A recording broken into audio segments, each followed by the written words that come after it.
जोधपुर नाम के गांव में वीरूलाल नाम का एक व्यक्ति एक छोटे से ठेले में डोसा बेचता हुआ अपना गुजारा करता था। उसकी एक पत्नी थी और बेटा था आनंद। वो दोनों वीरूलाल का ठेले में हाथ बटाते थे। ठेले के पास एक बोर्ड लगा हुआ था, वीरू का डोसा केवल 10 रुपए। वो तीनों बहुत मेहनत करते थे, लेकिन पर्याप्त पैसे ना मिलने के कारण वो बहुत दुखी रहते थे।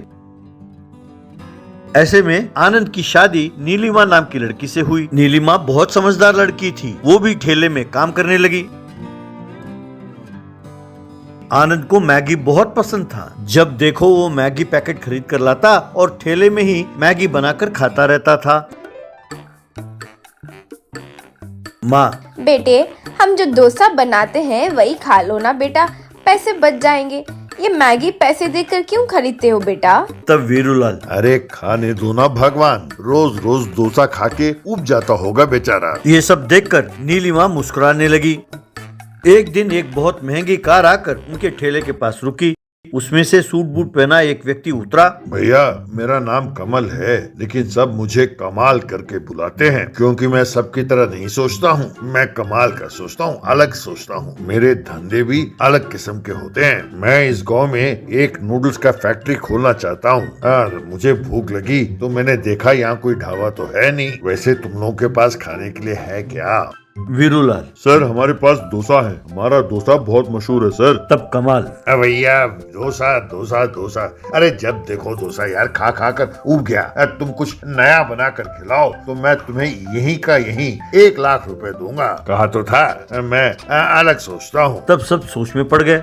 नीलिमा भी सोचने लगी। तभी आनंद एक मैगी पैकेट लेकर वहाँ पहुँचा। नीलिमा ने आनंद के हाथ से वो पैकेट तुरंत छीनते हुए कहा, साहब, आप 10 मिनट का टाइम दीजिए, आपको एक वैरायटी आइटम खिलाती हूँ। कहकर उसने उस मैगी पैकेट से मैगी नूडल्स बनाया।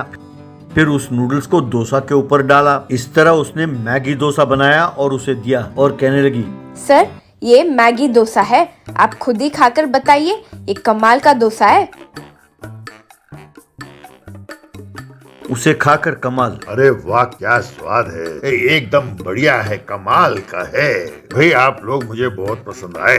मैं आप लोगों की मदद करना चाहता हूँ। आप लोग ये डोसा कितने में बेचते हैं? तब वीरूलाल, सर, ये हमने आज पहली बार बनाया है, इसीलिए ये कितने का है ये हम आपको बता नहीं पाएंगे, लेकिन हम साधारण डोसा यहाँ पर 10 रुपए के बेचते हैं। तब कमाल, तो ठीक है, मैं यहाँ पर एक नूडल्स फैक्ट्री खोल रहा हूँ ना, उसमें से हर महीने तुम लोगों को कुछ पैकेट नूडल्स मुफ्त में दिया करूंगा। आप उन्हें डोसा में स्टफ करके बेचो, लेकिन डोसा का दाम 10 रुपए से ज्यादा नहीं होना चाहिए। जो समझदार है वो मेरी बात समझेगा। यही तो कमाल है। कहकर चला गया। वीरूलाल, अब ये कह क्या गया? मेरे तो समझ में कुछ नहीं आया। कहता है ये जो नूडल्स दे रहा है उसे डोसा में डालकर बेचो, और वो भी केवल 10 रुपए में। इसमें हमारा क्या फायदा होगा? सिर्फ मेहनत लगेगी हमारी। तब उसकी पत्नी, हाँ जी, आप सही कह रहे हो, उसकी फैक्ट्री से नूडल्स लाओ, उसे उबालो, भाई गैस का खर्चा तो होगा ना। आनंद, अब 10 रुपए के तो वैसे भी हम बेच रहे थे ना पिताजी, अब इसकी क्या जरूरत? तब नीलिमा, आपने उनकी बात ठीक से नहीं सुना। उन्होंने कहा कि डोसा 10 रुपए में बेचो, उन्होंने ये तो नहीं कहा ना कि कितना डोसा बेचो। हम चारों 4 अलग जगह पर ठेला लगाएंगे और मैगी डोसा बेचेंगे। जितना ज्यादा डोसा बेचेंगे उतना मुनाफा होगा। हम चारों एक ही ठेले में क्यों काम करें?